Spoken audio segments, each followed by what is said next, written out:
What's up, creepers, geekers, and thrill seekers? Chris the Atari Creep here with this half a gallon of fucking coffee. Because he's going to need it today.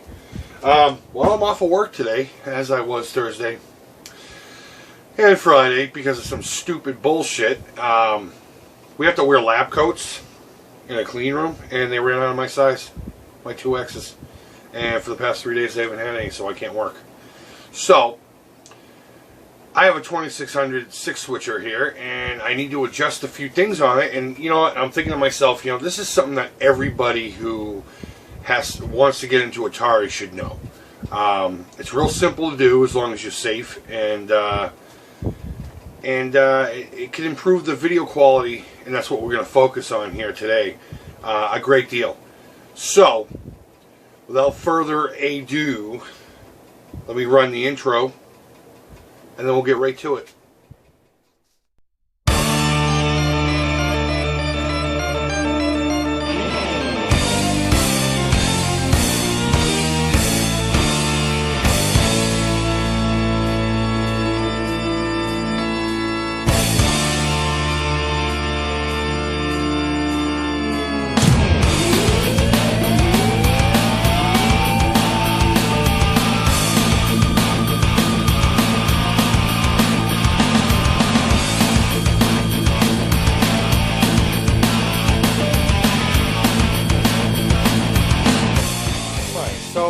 What I'm going to do is I'm going to demonstrate a really good example of what happens in most cases when it comes to Atari 2600s. So I'm going to flip it on and turn the TV on because I don't want you to see all that static. That's annoying. And if you look at the picture, now obviously my TV is not a good example because it's fading out anyway, but there's a lot of blur, and you know, I'll play a little bit and you can't even read up here. As this guy's jumping, a little bit of his white from his suit shows up on the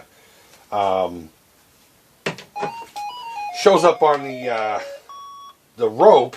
As if you can see, look at the rope ahead. There'll be a little bit of white. A lot of this is just called ghosting, and it's an RF issue. And we all know about RF issues if we've played any of these old game systems. TVs used to have an adjustment for something like that.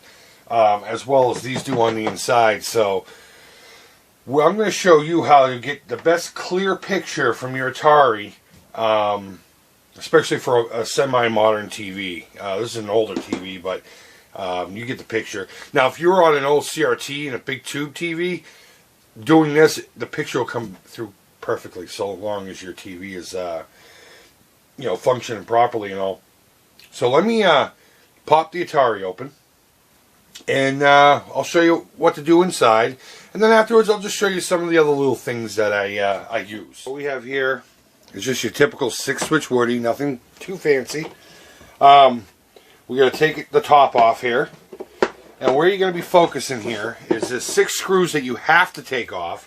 One here, one here, one here, one here, and then these 2 here. Now these 2 here, don't be worried if the screw looks like it's not in all the way. For some reason they chose to do it that way.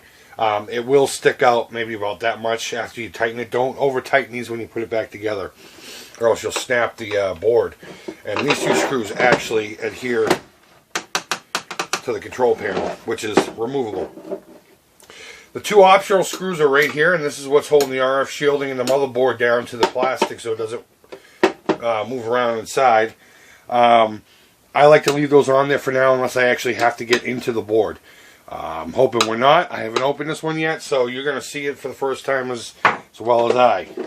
So I have one more screw to take out. And while I'm doing that, this is my obvious disclaimer. If you choose to do this, I'm not responsible if you break anything or get hurt, blah, blah, blah, blah, and all that stuff. So know your tools, know how to use them, take safety precautions, and you'll do okay. Now obviously the first thing I do is I unplug this, and what I like to do is just turn the unit on after it's unplugged. There are capacitors in here, the little caps, and they store energy, and you don't want to screw up your machine or get hurt. So what I do is I turn it on to discharge any energy that could possibly be in any of the capacitors, so now it's 100% safe to work on. Now to get the top off, I usually just start here where the wood grain is. You lift it gently and it should just pop right out. Okay. Let me put that down somewhere. Now there's a couple places we're going to be focusing on. Okay. If you look inside this hole here, now different units will be, you know, a little bit different. Some of them won't have this hole, some of them will. But if you look at it, there's a couple of different holes here, and this is because there was different revisions of boards. We're going to be focusing on this hole here. It has like a little flathead thing. I try not to touch this too much because I don't want to mess anything up. This thing was built in, let's see if there's a date on this one. Yeah, it's not showing a date. But you don't want to break anything or touch anything you don't have to touch, you know, if it's not 100% necessary. So try to stay away from this one here as much as possible. And on some boards, it's actually right here. It's a little white circle with a flat disc in it. I need to find a flat head somewhere around here if I do have to adjust it. But mainly what we're going to be focusing on, I'll show it to you in a minute once I unscrew the board here, is there's a little hole right here in the RF box. This is the box that has the RF signal. And this is your little plug for it. There's a little hole here that takes a hex screw, a hexagon bit, and that's your fine-tune adjustment, and I'll explain that in just a second. There are 2 screws on either side here.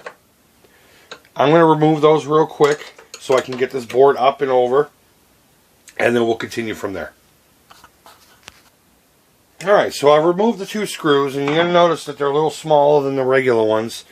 The other ones are a lot longer, so make sure you keep that in mind when you start putting this fucker back together. What I like to do is obviously disconnect the RF wire. And if you look at the RF wire, all it really is a RCA wire. And I can get into that in a little bit. But I'm just going to remove it from there for now. And we're going to lift this up gently. And there's the little hole I'm talking about. I hope you can see that. And inside there takes, I believe it's a number 2 hex bit. Let me see.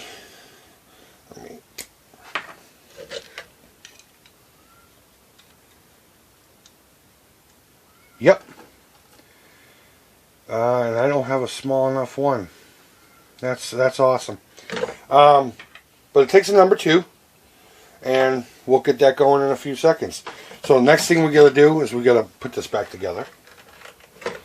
We're going to turn on the machine. Now this is where you need to be very, very, very careful. And do slight adjustments to this. And then this here, and this adjusts color. This adjusts signal. And hopefully we can get this thing to look pretty good. I'm going to plug it in. I'm going to put the same game back into it.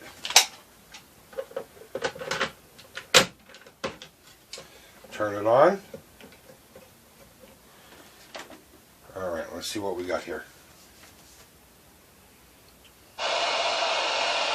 Oh, I suppose I need to plug this into the TV.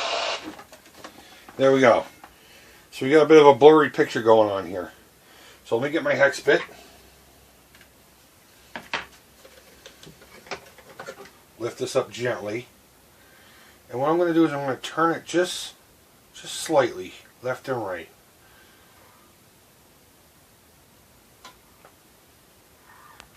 Alright, sorry about that. So now what I'm going to do is I'm going to adjust it a lot so you can see the difference here. A lot of TVs, or sometimes you'll have one that'll look like this, it'll be all fuzzy and crap. Let me put it all the way to the other end. You go black and white. So what I like to do is just adjust it slightly to the right until there's a lot less blur. Go back left a little.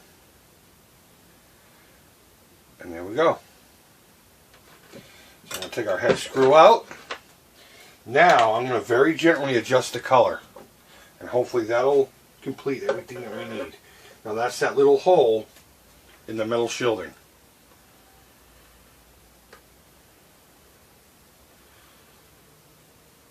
Now see the big difference? You got to be very careful with this one. left. There we go.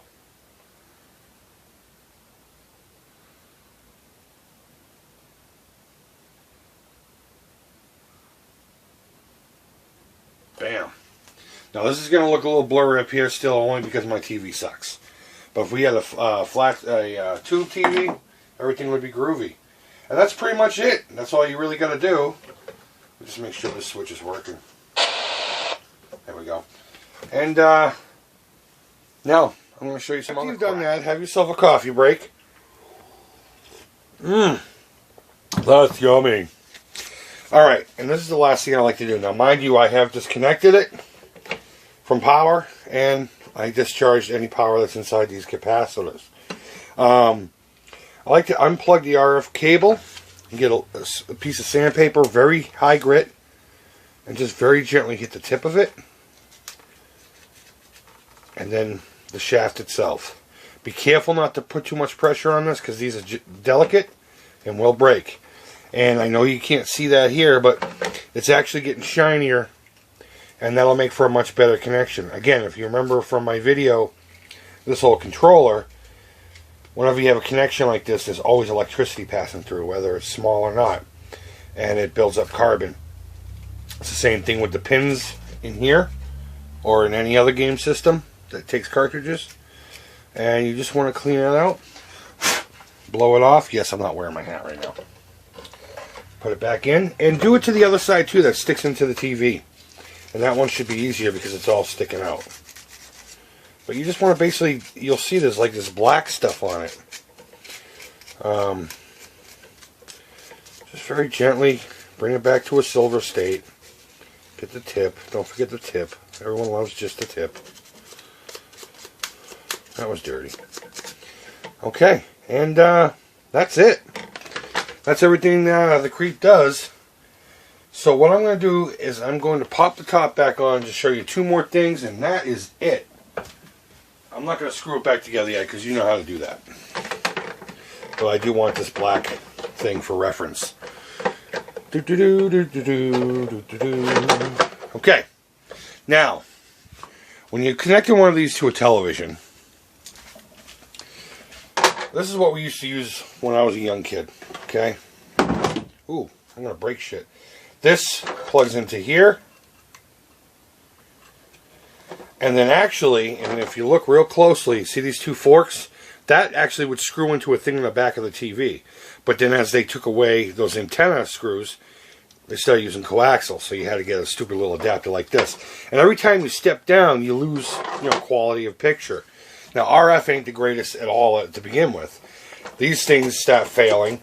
If I remember correctly, this one here, you have to have it halfway for it to work, almost halfway. I don't fuck with these no more. These things, fuck off. I don't like them. What I do is I go to my local Radio Shack, and hopefully they'll be around for a little bit longer, and I pick up one of these. Now, you notice there's two different kinds, but they do essentially the exact same thing. I prefer this larger one, but it doesn't matter. You'll get the same results. And all it really is on one side there's an RCA female, and this side is a coaxial male. Yes, this is male, even though a big thing goes inside here. They're talking about the actual little, wow, I'm just breaking everything today, guys. They're talking about the little pin in the middle here, that little wire goes into the TV. If you're a younger cat and you look at the back of your TV and see this weird thing with threads on it, that's what it is. That's how we used to get our signals back in the day. If you literally just screw this into the back of the TV, and then, boom, pop that on there. Now, this will work for any other system that's RF, So, go ahead and do that. Now, if you clean the wire and it still doesn't produce a decent signal, the wire itself could just be bad. So, what I would do is I would open it back up and pull it out. And what you can do is you can get an actual standard RCA cable, just a single one. Very carefully nip off a little bit of this on one end, so it'll fit into the, I don't know if you noticed that, but one's shorter than the other one. And you can stick that in there, run it through, because that's essentially all this is an RCA cable that's being used to send an RF signal.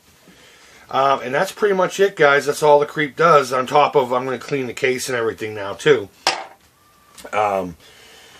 But yeah, in order to get a good signal, you got to do a lot of adjustments, because there was this thing on these old school TVs. You had your normal stations and your UFH or whatever the hell it was called that went up to like 80 something.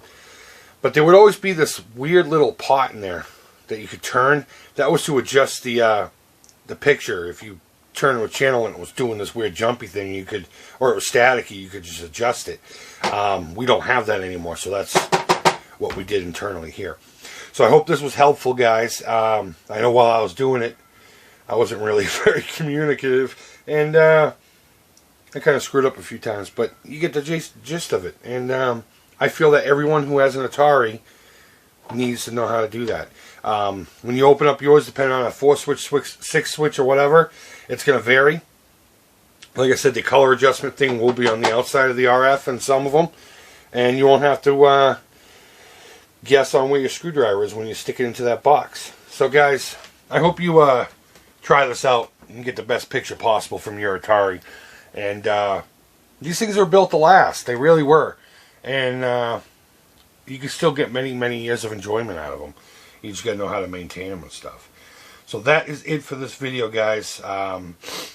It's Monday morning. I hope you had a great weekend. And until next time, bye-bye.